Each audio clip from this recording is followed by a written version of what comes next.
Assalomu alaykum hammaga. Jarqon tumanidagi 150 kW quyosh fotoelektrostansiyamiz tayyor. Uстановка jarayoni tugatildi. Endi invertorlar ilib подключение qilish jarayonidamiz. Ustalarimizning mahoratiga baho beringizlar. Mana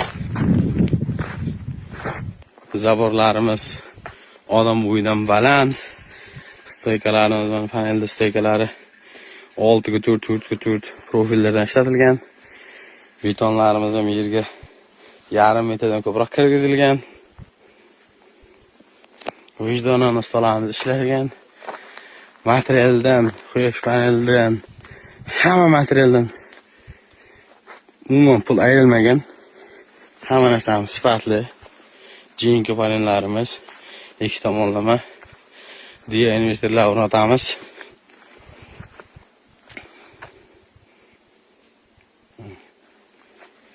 Bu yerda biz cho'ntagimiz uchun foyda uchun qo'ymaganmiz, xalq foydalansin, egasi foydalansin degan maqsadda materialdan umuman usta haqidan pul ayirmagan. Ustalarimiz ham vijdonan sifatli qilib qo'yib berishgan. Hozir ekranda sizlar ekranlaringizda ko'rinmasligi mumkin, kelib ko'rsangiz bilasizlar. Menimcha yaqin atrofda bunaqa obyekt yo'q. Sifatli qilingan. Mana invertor qo'yiladigan joylarimiz. Mana qanaqa soya qilingan.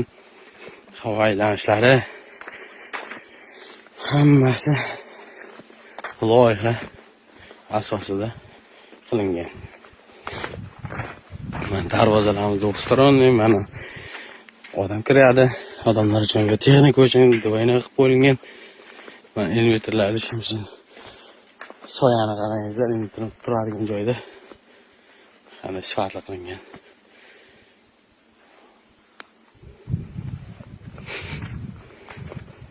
Xullas ishga gap yo'q.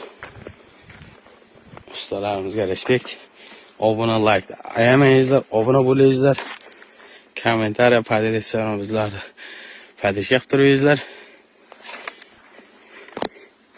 Inshaalloh ertaga sizlarning uyingizga to'g'ri kelib qolsa, men obunachingizman desalaringiz, nasib bo'lsa, skidkalar bilan chiroyli qilib, sifatli qilib o'rnatib beramiz. Hammaga rahmat.